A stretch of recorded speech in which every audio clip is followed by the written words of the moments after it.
देखो 140 करोड़ हिंदुस्तानियों के मन में मलाल तो है। इस बार आग जो लगी थी वो चाह रहे थे कि इस्लामाबाद में झंडा गाड़े भारत का जाके, और लग भी रहा था कि यार घुस के इस बार इनको ना पटक के वहीं मारे, और इनको भी समझ में आ जाए कि बार बार ये जो मानवता को चोट पहुंचाने का नतीजा होता है वो क्या होता है, क्योंकि पाकिस्तान तो मानने वाला नहीं। फिर 2-3 घंटे में शुरू हो गया। देखो देश ना इमोशंस पे नहीं चलते, इमोशंस पे थोड़ा बहुत वक्त चलता है। अब इसके पीछे का रीजन क्या है कि भारत क्यों युद्ध में नहीं जा रहा है, इसको मैं तुम्हें समझाने की कोशिश करता हूँ। देखो अगर भारत युद्ध में जाता ना गुरु, तो नुकसान अपना होता, ये सच है। देखो हमारे यहाँ ना हर एक जान की कीमत है, हर एक जान का जवाब देना पड़ता है। पाकिस्तान के यहाँ नहीं है। पाकिस्तान अपनी जनता को ढाल बना रहा था और हम अपनी जनता की सुरक्षा कर रहे थे। हर उस माँ के गले के नीचे निवाला नहीं जा रहा था, मुंह से आवाज नहीं निकल रही थी ढंग से, जिसका चिराग उस बॉर्डर पे खड़ा होके रात में हमारी सुरक्षा कर रहा था। उस माँ के लिए हमें युद्ध ये रोकना पड़ा, उस चिराग के लिए हमें वो युद्ध रोकना पड़ा जो बॉर्डर पे खड़ा है। उसको पता नहीं कि अगले पल वो सांस ले पाएगा कि नहीं ले पाएगा, क्योंकि पाकिस्तान आर्मी पता नहीं कब हमला कर दे। अब इसके पीछे रीजन क्या है? लोगों के मन में बेवजह सवाल आ रहा है क्यों मोदी इतना ज्यादा दयनीय बन रहा है। तो देखो इसको लॉजिक से समझो। जो ये विश्व है ना, वर्ल्ड पॉलिटिक्स बहुत गंदी है, और ये यही चाहता है कि भारत अटैक कर दे पाकिस्तान पे फुल फ्लेज्ड एक बार, और एक मौका बस इनको चाहिए भारत के ऊपर बहुत सारे बैन लगाने के लिए। तुमको अगर पता हो तो 2025 में इसी साल भारत 4th सबसे बड़ी लार्जेस्ट इकोनॉमी बनने वाला है वर्ल्ड में, और वो टेक ओवर किसको करेगा? जर्मनी को। और अगर तुम्हें ये मैं कहूँ कि जर्मनी उस IMF में 7 से करीब 8% हिस्सा रखता है, जिस IMF ने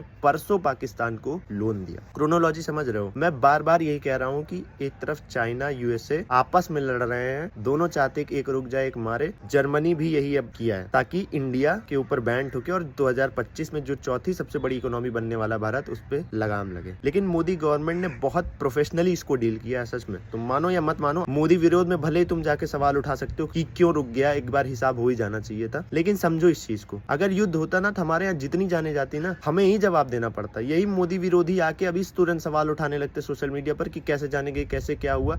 इसका जिम्मेदार सिर्फ मोदी, और यही बयान और यही कोट उठा के पाकिस्तान जैसे देश इंटरनेशनल मीडिया में सर्कुलेट कर देते हैं, और हर तरफ भारत की भद्दगी। तो जो फॉरेन रिलेशंस होते हैं ना, वो इसी बेस पर चलते हैं कि और दूसरे लोग कैसे आपका सहयोग कर रहे हैं। जैसे एग्जांपल लीजिए, आप किसी अपने कॉलोनी में रहते हैं या गांव में रहते हैं, तो वहाँ अगर लड़ाई होती है तो कोई बाहर से आता है या कुछ भी कोई करने आएगा आपके यहाँ ना, तो आस पास के लोगों से पहले पूछता है कि ये क्या सिचुएशन है, क्या नहीं है, कि ये ठीक है कि नहीं है। तो यही चीज होता है वर्ल्ड में भी। जब कोई भी बाहर से कंपनियां या कुछ भी आती है ना, तो वो पहले दूसरे देशों से माहौल देखती हैं, पास्ट उठा के देखती हैं कि क्या रहा है क्या नहीं रहा है। तो ये सच्चाई है। युद्ध कभी ऑप्शन नहीं हो सकता है। अगर आपको विकसित बनना है तो युद्ध जैसी गतिविधियों से बचना पड़ेगा। हम अपने दुश्मन को जवाब दे रहे हैं, बिल्कुल देंगे, और अंत तक देंगे अगर वो ऐसी नापाक हरकत करता रहेगा तो।